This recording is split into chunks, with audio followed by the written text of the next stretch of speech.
in New York City, 10 a.m. in London. Good morning, I'm Bonnie Quinn with your Bloomberg Brief. Let's get you set up for the day.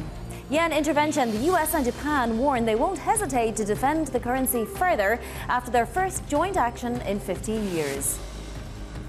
Deal talk uncertainty, oil dropping as President Trump calls off military strikes and maintains talks with Iran are set to start again. And a structural rethink. Fed Chair Warsh said to be mulling the possibility of changing how often the FOMC meets to set monetary policy.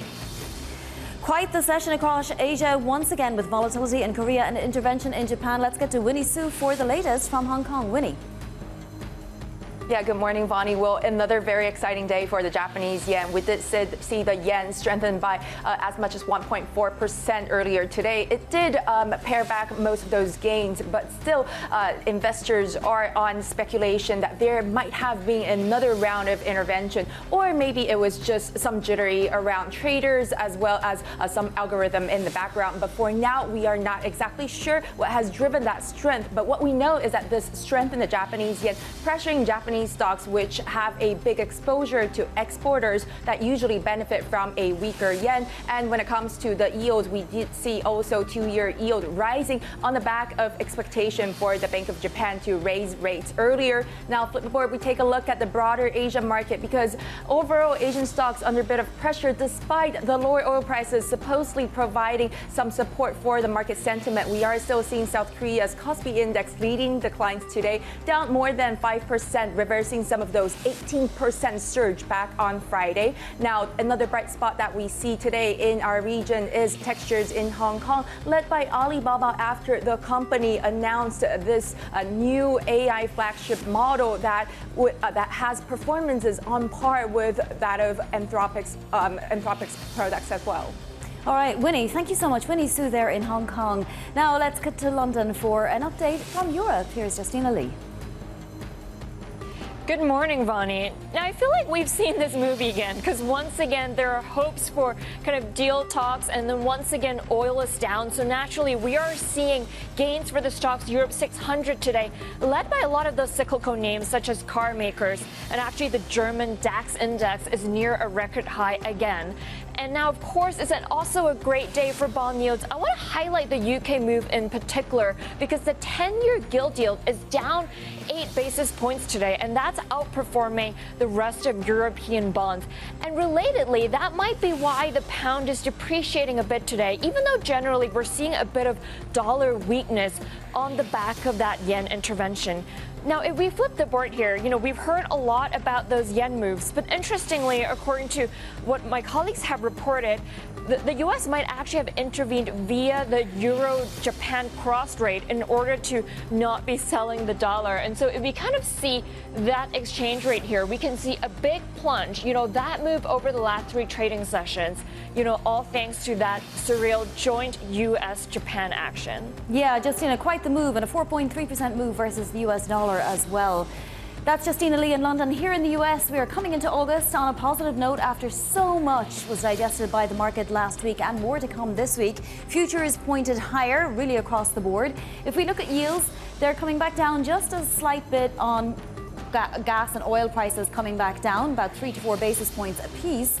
And then if we move to the oil market, you'll see that we are down 4.5% when it comes to Brent.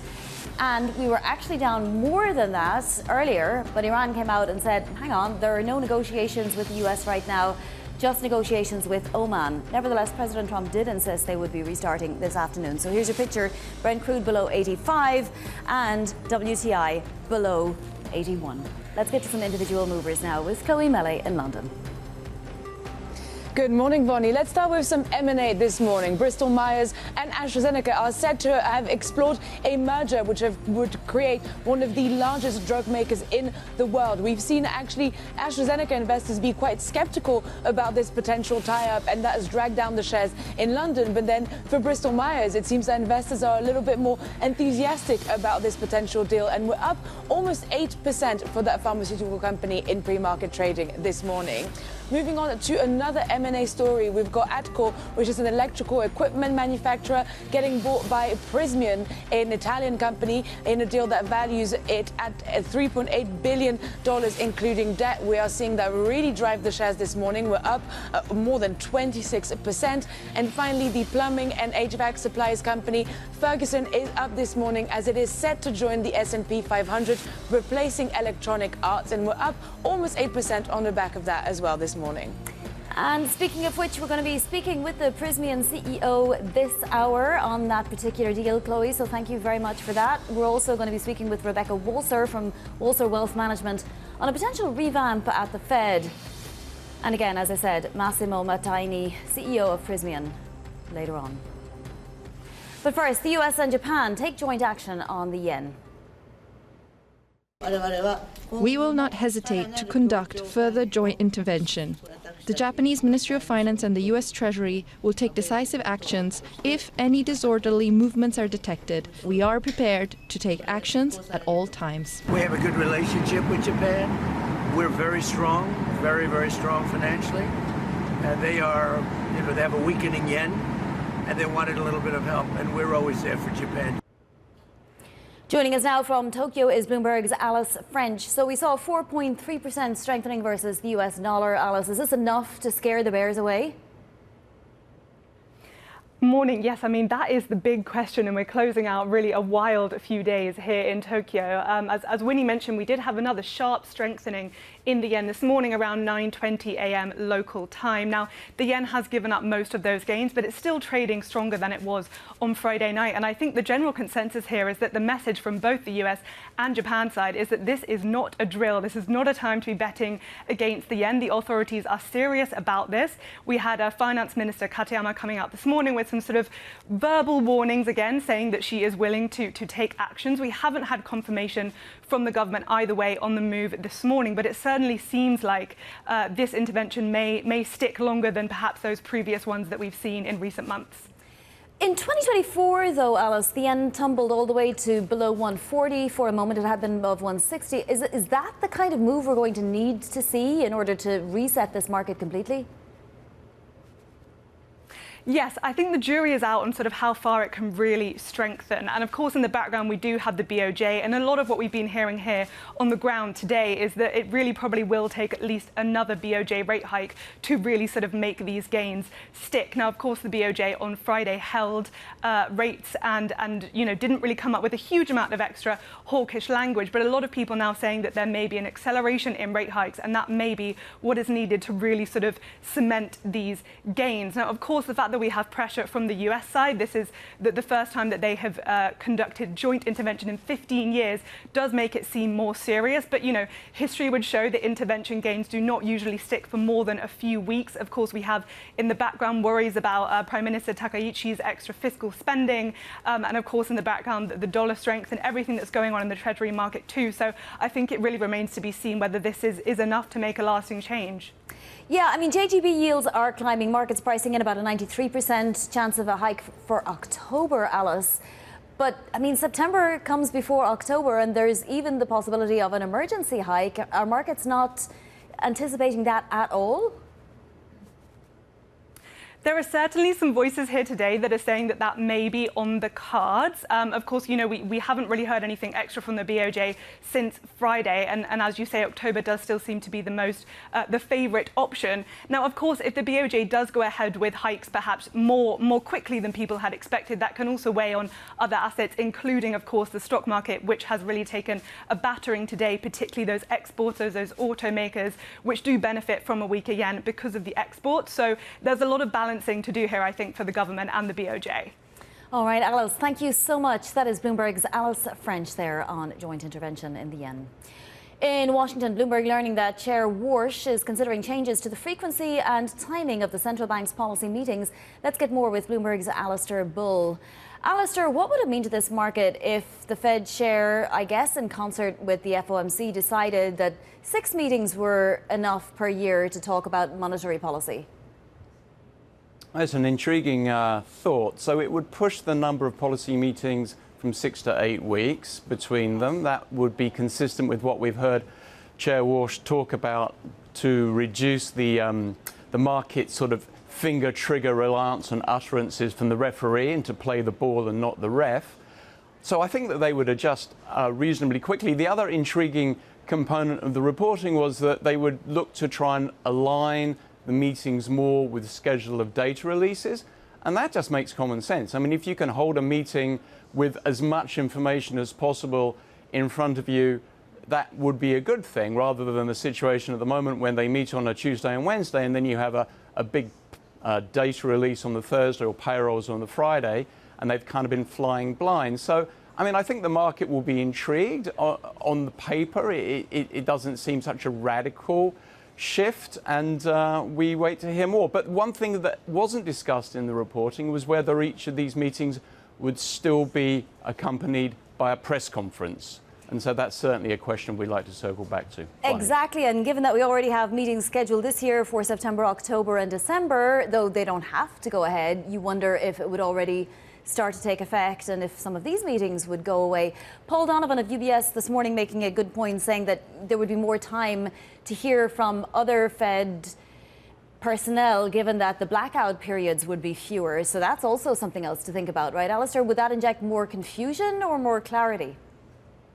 Well, that's going to be interesting to watch, because the fewer press conferences that Warsh holds, the more ground he cedes to his fellow policymakers to make their points. And if he voluntarily hands over the microphone, you could wind up with the market having to take cues from elsewhere and try and figure out who is the guy to best listen to. Now, you've got the Troika, so that's the Fed chair, the vice chair, and the president of the New York Fed, so you certainly listen to them. But there's other influential policymakers, Governor Chris Waller, who the market does pay very close attention to. So you could wind up having them sending signals and then having to wait for the FOMC or the Fed Chair Warsh himself to ratify those views. I don't know that it's going to reduce volatility, but it's certainly going to be bear watching. Bonnie. Absolutely, and it's something he did at the BOE after his review as well. They took down the number of their meetings, so there is precedent. Bloomberg's Alistair Bull, thank you so much. Turning to the conflict with Iran now, President Trump continues to talk up negotiations. What we're doing is we're talking to them in the form of a negotiation. It begins tomorrow afternoon, and we'll see if it's true. I'd love to do that, save a lot of lives, save a lot of unnecessary power. Tehran's foreign ministry, though, saying its discussions right now are only with Oman and only on the safe passage of ships through the Strait of Hormuz. Joining us is Bloomberg's Abir Abu Omar in Dubai. Do you know anything about any potential talks scheduled for this afternoon, Abir? Good morning, Vonnie. We know that there is back and forth yet again between the United States and Iran. So about an hour ago, we heard from the foreign ministry in Iran through the spokesperson that weekly press conference he holds, Ismail Baqai, saying that right now there are no ongoing discussions or negotiations with the United States. He did say that Iran's foreign minister, Abbas Araghchi, is actually in a pilgrimage, to Iraq, and that the rest of the negotiating team in Iran is in Iran for the time being. And so this is the back and forth that has emerged multiple times through the course of this war. Vonnie, now you did hear President Trump essentially saying that he was preparing for an attack that was the biggest against Iran since World War II. And then he went back and said actually negotiations with Iran are set to recommence later on Monday. Now, again, an hour ago, we heard from the Iranian side saying that no active discussions with the United States are set to take place. But perhaps what's different this time is a discussion that is happening with Oman on the Strait of Hormuz. Now, we reported last week, Vonnie, that both Iran and Oman were in active discussions to open a safe route, a middle passageway in the Strait of Hormuz, if you were to get a trickle of movement really through the waterway that really needs it at this point. So we understand from the foreign ministry and from our reporting that those talks could be at a stage that is almost final. Now, we don't know what it entails. We don't know if it will mean demining the Strait of Hormuz or for ships to have to seek less permissions or anything about the tolling system, for example. But we know that it is meant to create a safer trickle of movement or a safer passageway for ships and tankers that are trying to make their way through the Strait of Hormuz, which has seen sporadic movements really over the past couple of weeks or so. All right, Abir, thank you so much. Abir Abu Omar this Monday in Dubai. Now to other top stories trending on the terminal this morning. Goldman Sachs says it's worried about the situation in Russia due to its impact on diesel supply. Moscow has extended a ban on exporting most of its diesel until September 1st to avoid shortages following waves of attacks. Alibaba released its latest flagship AI model, Tren 3.8 Max. According to Alibaba, it performs better than or on par with Anthropic's Fable. The company intends to release the weights for public download next week.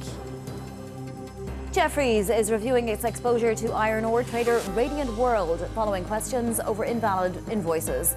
The review comes as Bloomberg reported that Vitol Group and Cargill are among major firms that have stopped trading with Radiant World. Jefferies declined to comment. Coming up, a potential mega pharma deal brewing. More on the acquisition talks between AstraZeneca and Bristol-Myers next. This is Bloomberg.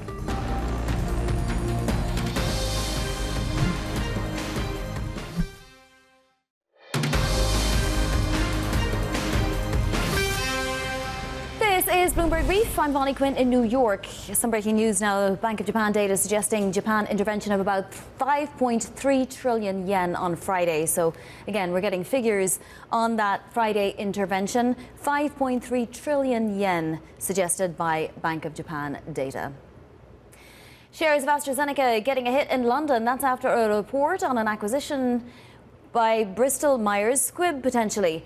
Bristol shares jumping in the pre-market on the potential mega deal. It'll be the largest ever in pharma. Joining us now is Bloomberg healthcare reporter Ashley Furlong.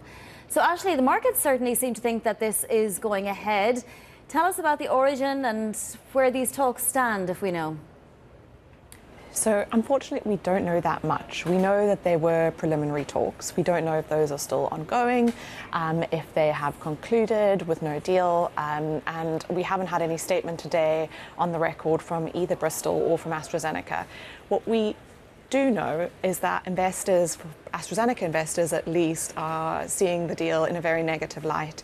They see it as one that AstraZeneca really doesn't need to make. AstraZeneca has a really strong pipeline of medicines. The only real benefit potentially would be sort of cash flow, but Bristol has looming patent cliffs for some of its top-selling drugs. So then AstraZeneca, if they merge, would need to take on those patent cliffs. And there's just sort of a lot of concern more broadly about mega deals and the sort of disruption that it has, the impact on research and development. But as you can see, Bristol investors are potentially quite excited about the possibility of a deal. Is there any possibility that there would be any regulatory disapproval here, or that either company would have to spin off bits of itself? There will be a lot of complexity. So their oncology businesses, in some cases, actually overlap. They have drugs that are competing. So analysts kind of expect that you'll probably need to make some divestments there. And there's obviously, concern around the broader pipeline.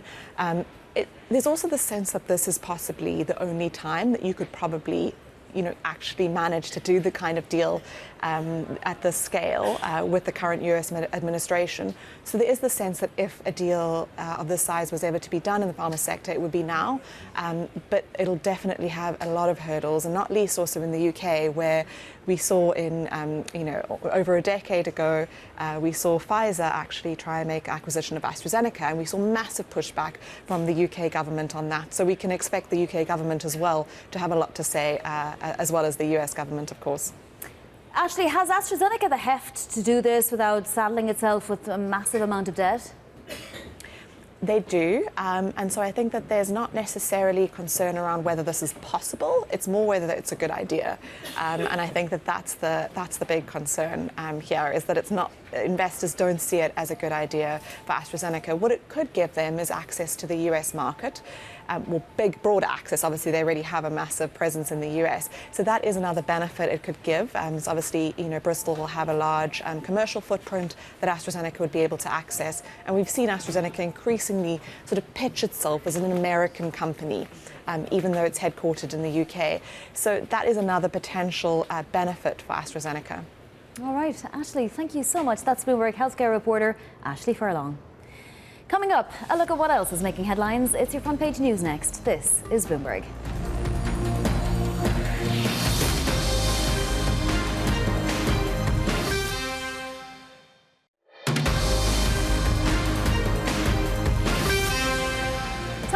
for your front page news. First up, the Financial Times reporting Monte de Paschi is exploring alternative options to fend off Intesa Sanpaolo's hostile takeover. Options include a potential takeover of Banco BPM after talks over a merger of equals between the smaller lenders collapsed Friday. Next up, the Washington Post reporting Acting Attorney General Todd Blanche issued a written order late Sunday formally rescinding the Trump administration's proposal for a $1.8 billion fund for people who claim they were victims of political prosecutions. It's a step toward breaking that impasse that had threatened Blanche's chances of becoming the Senate-confirmed head of the Justice Department. And the Wall Street Journal reporting California's Democratic Party has endorsed the state's proposed billionaire tax. It marks a win for its advocates there 3 months before California votes on the measure. If it takes effect, the state's roughly 20 billionaires would pay a 5% one-time levy. Coming up, chip stocks notching their worst month since 2008. We'll discuss more with Rebecca Walser of Walser Wealth Management. That's coming up next. This is Bloomberg.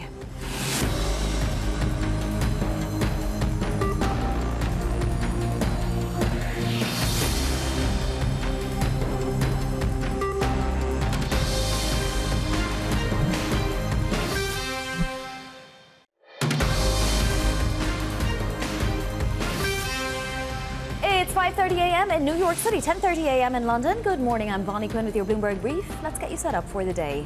Yen intervention. The US and Japan warn they won't hesitate to defend the currency further after their first joint action in 15 years. Deal talk uncertainty. Oil drops as President Trump calls off military strikes and maintains talks with Iran are set to start again.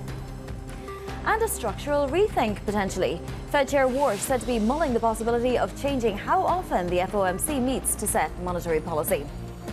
So that's one thing in the back of markets' minds this week as we head into August. The first trading day in August today. It looks to be getting off to a good start with futures across the major indices positive. This after such a volatile week last week and a volatile session across Asia as well, with the Kospi down firmly by 5% after the 18% gain on Friday. We also had, of course, yen intervention. That yen is steadily rising, though, once again, back above 156 right now. Let's take a look at yields and see if we are continuing our movement of last week. Well, oil lower is pulling yields lower, but as you can see, still pretty elevated with that 2-year yield close to 4.25, the 10-year yield close to 4.70, and the 30-year yield basically at 5.23. Here's your oil picture now as the president maintains talks are ongoing. Iran, though, this morning saying, listen, we're talking with Oman about the Strait of Hormuz and potential lanes. There's nothing on the cards, though, in terms of US talks. Brent crude below $84 a barrel and WTI now below $80 a barrel. Let's get to some individual movers now with Chloe Melly. Good morning, Bonnie. Let's start with big pharma M&A. Bristol-Myers and AstraZeneca are said to have explored the possibility of a merger that would create one of the largest drug makers in the world. And this news of this potential tie-up has really dragged down the shares in AstraZeneca this morning in London. But we are seeing potentially a little bit more enthusiasm from the Bristol-Myers side, and we're up about 7% for this pharma company this morning. Moving on to even more M&A, and we've got Atkore getting bought by Prysmian, which is an Italian electrical manufacturer, in a deal that values Atkore at $3.8 billion. And we are seeing that really drive the shares this morning. We're up more than 26%.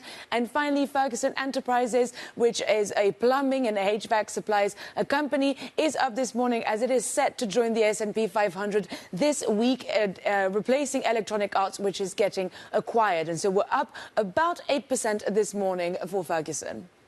Chloe, thank you so much. And just a reminder, we will be speaking with the Prysmian CEO in just a few minutes, so do stay tuned. Now, the Philadelphia Semiconductor Index has wrapped up July with a 21% plunge, its worst month since October 2008. Joining us now is Rebecca Walser, CIO of Walser Wealth Management. Let's put this in perspective, though, Rebecca. The SOX is up 59% year to date, which would be a wonderful gain under normal circumstances. However, at the end of June, it was up more than 100%. So what do you do as an investor? Do you just decide it's too much stress, I'm getting out of semis? Oh gosh, I think that would be a huge mistake. And obviously it is, Bonnie, very difficult to stay the course, right? But this is why you have to really take your risk assessment first and say, what is my risk tolerance? And in something like a fourth industrial revolution, in something like a new technology frontier.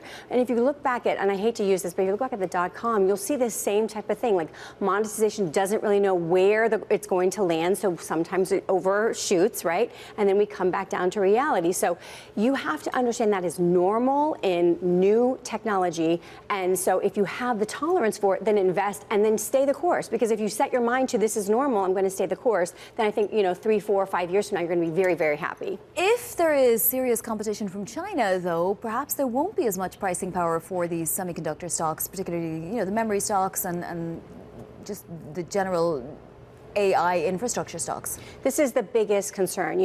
Kimi 3 with moonshot out of China is a huge shot across the bow, and it really goes to speak to Xi Jinping gave a speech at this technology conference where he said, is it going to be an open source world where everything is free, or is it going to be more of a capitalistic model like the U.S. where these companies pour trillions of dollars into capex to really develop their product, and then they reap the financial benefits and rewards?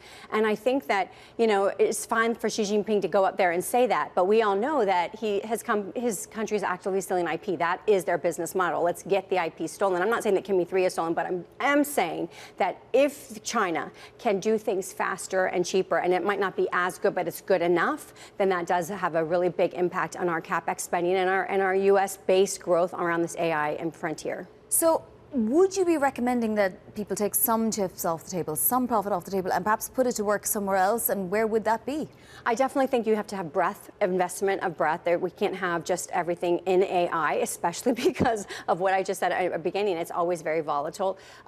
You can look at sectors that also support the AI trade. So the industrials, you can look at things that obviously energy, because obviously all of the data centers are very undercapitalized as far as energy and being able to actually deliver what they're going to promise with the chips themselves. So there's all of these ancillaries that are also going to be coming up. But again, if we in America do not remain the hub of the AI frontier, if it does reroute outside of us, then there's going to be massive problems with our future projections. Do you anticipate problems with the data center build out, given how unpopular they are, how many obstacles are being put in their way, and what does that mean then? I mean, does it take a lot longer to get return on your energy investment or your infrastructure investment? And I think it's hard too, because if you have states like New York saying we're going to take a pause for a year and do nothing, then obviously energy companies, utility companies, they might be relegated to some very rural, out in the middle of nowhere, where people aren't going to be complaining and HOA and saying no, we're not doing this. So it is a big concern. You're right, Bonnie. I mean, we really absolutely have to be able to implement the data centers. The investment has to go somewhere. It can't just be in the clouds. So. Let's talk a little bit about the Fed. Yes. So several things happening. We may have fewer monetary policy setting meetings. We also have the 10-year yield creeping ever higher, not to mention the 30-year yield. Yep. How do you think about how the backdrop of monetary policy is changing and what that means for portfolios? Yeah, that is a huge question. And I think Warsh is the man for the job. He already telegraphed that he doesn't like that they're giving so much forward guidance and sort of setting the tone of the market. He doesn't want the Fed leading the market. And he did a really good job of saying, hey, we're not going to give you this information. And after the Fed, we saw the 30-year-old rise, the 10-year. So we know that basically the market is saying everything is a little too hot and we're naturally raising rates without the Federal Reserve then actually saying we're going to raise the Fed funds rate. So I think that he has already telegraphed this, and I also believe he doesn't believe in the data sources, and this is what the reason for the task force is, Bonnie. This is the reason he wants to get new analysis of what should we be doing, what should we be collecting, because it is really outdated, outmoded, and it's too much of a laggard. We need more projections without so much guidance, and I think that it's clear that he doesn't like the Fed leading the market. But what does it mean for a portfolio? Say the 10-year gets to 470, which is basically out right now. Do bonds suddenly become, more or less a part of a portfolio? What does it mean for stocks? And do you really need to rethink how you're approaching building portfolios? I think I agree with you 100%. I think you do. But the bond market has changed for a while. Like, we used to buy bonds and their security, and what investors don't understand this, their security came from holding to maturity. Then you started getting a bond portfolio. Now we're getting bond ETFs. So you have bond portfolio managers that are buying and selling bonds all the time, which makes bonds a lot more less of the safety play that they were, especially in the middle of massive monetary policy changes and global geopolitical currency changes. You've got, just with this yen situation, with the United States also buying yen, and what I noticed is they haven't told us how much treasuries they sold, Vonnie, to actually intervene. So I'm waiting for that number that just happened over the weekend. So we're really waiting. But you could start to see it last week. Something was starting to happen because it was dropping already. And then this weekend, obviously, the big intervention. So I do think that you have to rethink, do you really believe that bonds are the safety play, or are you just using them for some kind of fixed income? You're also looking at other areas. So energy, for example, does it still look attractive, even though we're seeing potentially, talks restart? Healthcare, where would you even look in healthcare? It's such a diverse play, and also software, interestingly. Yeah. So to just take them in order, and I'll go in the reverse order. So software obviously is just, it's a really still good value play. I mean, it's going to have its end at some point, because eventually AI will take over, but we're not there yet. And I think that the margins are really increasing. The cash flow is increasing. So it is definitely under priced right now. And then for that reason, I think it's a good rotation into. Energy is obviously just based on what's going on with Iran. I just don't believe that, unfortunately, we can get a solid deal that is just cut and dry. So I believe that we'll still have more volatility back in energy. I wish we could get a deal that would be over, but that's not the case. And with healthcare, you have to really look at the ones that are newer, that got the GLP-1s and have the variants of that. That's where the growth engine is right now, is in the GLP-1 space, not so much the old legacy. A lot of the patents are coming off of some of the older legacies. So that's why the healthcare rotation is really into the more of the GLP-1s. And we have 1 out of 8 Americans on GLP-1s right now in this country. So some of that has already been taken, but we'll see the variants will come along, and that'll be better. All right, Rebecca, we have to leave it there, but thank you so much. That is Rebecca Walser of Walser Wealth Management. Now to other top stories trending on the terminal this morning. KKR is buying a 50% stake in a portfolio of assets from Total Energies valued at $2.1 billion.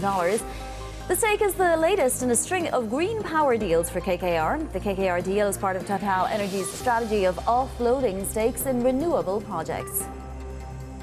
Senate negotiators reached a bipartisan deal to avoid a government-wide shutdown this fall.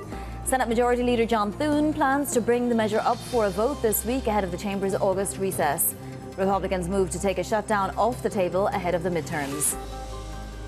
Spider-Man Brand New Day delivers Hollywood's second biggest debut ever. The film, featuring Tom Holland as Spider-Man, made $355 million in the US and Canada over the weekend. It's a story about an isolated man torn between his duty to serve the city and his desire for personal connection. A plot apparently that resonates with audiences. Marvel's Avengers Endgame holds the #1 spot for Hollywood's biggest debut. Coming up, an exclusive interview with Massimo Battaini, CEO of Prysmian, on its all-cash deal to buy US electrical parts maker Atkore. This is Bloomberg.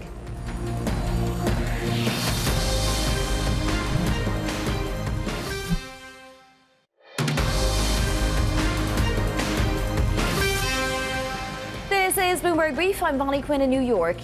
Shares of electrical manufacturing company Atkore soaring in the pre-market. That's after Italy's Prysmian struck an all-cash deal to acquire it at a value of about $3.8 billion, the latest in a series of deals the Milan-based company, which was originally spun out of Pirelli, the tire maker, has made to expand its presence in the US. And I'm pleased to say Prysmian CEO Massimo Battaini joins us now from Milan. So congratulations, you had been looking for a deal roughly around the $4 billion size, Massimo. So what's next? Have you more firepower for more M&A? Yeah, thank you. We definitely have more firepower than $4 billion. We mentioned a few months ago a firepower around $10 billion through our treasury shares, the equity raise, and the financing debt. And so we will be continuing looking for more. It's important that we remark that what we are looking for is additional expansion of our leadership in some geographies. US is a priority one. And also we look at the complementarity of the portfolio because cables plus other components help us enhance our leadership in the market and benefit from the strong driver of growth in the electrification space in US and also from data center expansion build out. So we will continue looking at those type of opportunities in the coming months. So very similar companies then to Atkore, or something slightly in the neighborhood of just electrical manufacturers generally? But similar to Atkore, but maybe in different segments. So we have basically 4 segments of business. Transmission is where we own full leadership and we can't buy anyone.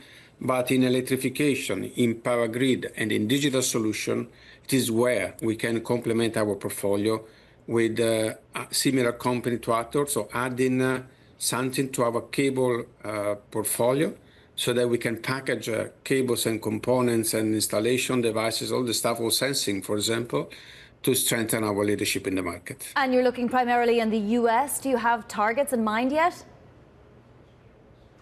We are looking in the US. We are looking also in other regions. The US has a great favor from us. I lived there for a long time. I understood how interesting the market is, how nice is the consolidation of the market on the customer side, on the supplier side. And now, US is exposed to the strongest driver of growth, the one coming from data center. And we are unique in data center because we can sell to data center all cables that goes from electrification of the building, power grid to strengthen the grid, and also digital solution, optical cable that goes inside the building and connect data center among them. We are the only one having a possibility and the capability to play in all the value steps of the supply chain in data center. Now, when it comes to Atkore, it's mainly US skewed, so 88% of its sales are in the United States. Do you plan to try to have it expand in the European market, or will you keep it US based? No, we will keep the US base. We'll have also similar synergies to the one in US in the other geographies. Atkore has a footprint, interesting footprint in Australia, in New Zealand, also in UK and in Europe. And we'll have a similar opportunity to leverage the combination of the 2 perimeter also outside of the US. Can you tell us the proportion of debt and equity that you're using in order to make this deal happen? We are basically raising 20% of the equity of the enterprise value as a new equity, or maybe using our treasury share. So it's not so much. It's not that much, and it's needed because we want to maintain our investment grade, and that is the condition to allow us to maintain it. Some fund, some debt, and also equity. I have to mention that Atkore had been under pressure from an activist investor, Irenic Capital Management. Did you have or have to have any conversations with Irenic? No. This acquisition is being performed through a competitive process. There were other players, US players, that were after this acquisition, this company. We have nothing to do with the activists, and so we work intensively in the last 3 months with the advisor of Atkore to compete against the other competitors. Now, Atkore has seen a little sales decline in the last couple of years. What's the medium-term outlook for bringing that sales figure back up? Atkore has gone through a spiking process in 22-23, where the margins has risen to an unprecedented level, which is what has happened also to our Prysmian perimeter in the United States. Then the level of EBITDA margins and revenues have normalized over the last 3 years. We think that now we are at the bottom, or they are at the bottom in terms of EBITDA margin and revenue.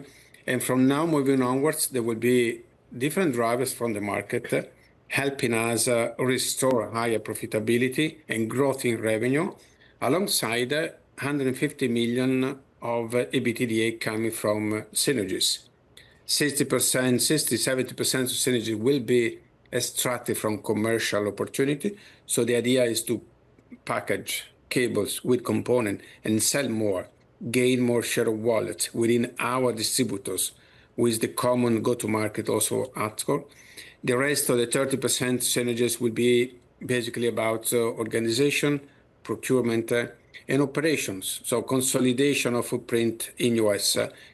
They have 30 factories, Atkore. We also at Prysmian have 30 factories in US. So with 60 factories, now we sit in US with a very large footprint, able to service properly customer with short lead time and fast delivery from every part of the States. This is a very important strength to be even more competitive in the data center build-out opportunity. Well, Massimo, can't wait to see what you do next. And thank you once again for your time. That's Massimo Battaini, CEO of Prysmian. Let's get a check on the yen right now, as we've had plenty of action around this currency in the last 3 days, including the weekend. Right now, we're trading at 157.02, so very slowly but surely creeping back up there. Bloomberg analysis indicating that Japan likely spent around $34 billion intervening in the currency market Friday. Bloomberg's Ven Ram joins us now for more. Ven, it looks like all the bears haven't been chased away, certainly. Certainly not yet, because they've still got the work cut out to do. I mean, for all the firepower and for all the pyrotechnics that we've had over the weekend, I mean, the yen is up, dollar yen is down just 3%. So it's not too much bang for the buck. And, what it shows, Vonnie, is that the most important player in all this is not the US Treasury, is not the Japanese Finance Ministry, but the Bank of Japan. The Bank of Japan needs to raise rates at a faster pace because they're behind the curve in fighting inflation, and that is what is holding bondholders back. And that is the same concern that is rippling through into the currency markets. The moment the BOJ shows intent to put up its real rates to positive territory, you will see the yen come back up at a far faster pace than they can do with intervention alone. And that's the point that the Japanese authorities are missing. Yeah, like I said earlier, we saw 140 back in 2024, right? It was a 20 big figure move. So then why are the markets not anticipating that there'll be a hike in September, particularly given that the Treasury Secretary, Scott Bessent, is all for the Bank of Japan hiking? Well, the Bank of Japan wants to make sure that they are not stamping out inflation, because if you go back in history, Vonnie, Japan has had lost decades where they haven't had meaningful inflation, and now they've had inflation for the past few years, and they want to make sure that they don't want to go back, relapse into the deflationary era, and that's why they're showing so much caution. But of course, that, as I said, that shortchanges nominal bondholders, and that is why we are seeing the reaction in the markets that we are seeing now. All right, Ven, we have to leave it there. Not even going to get to talk about the Fed. That is Bloomberg's Ven Ram. This is Bloomberg.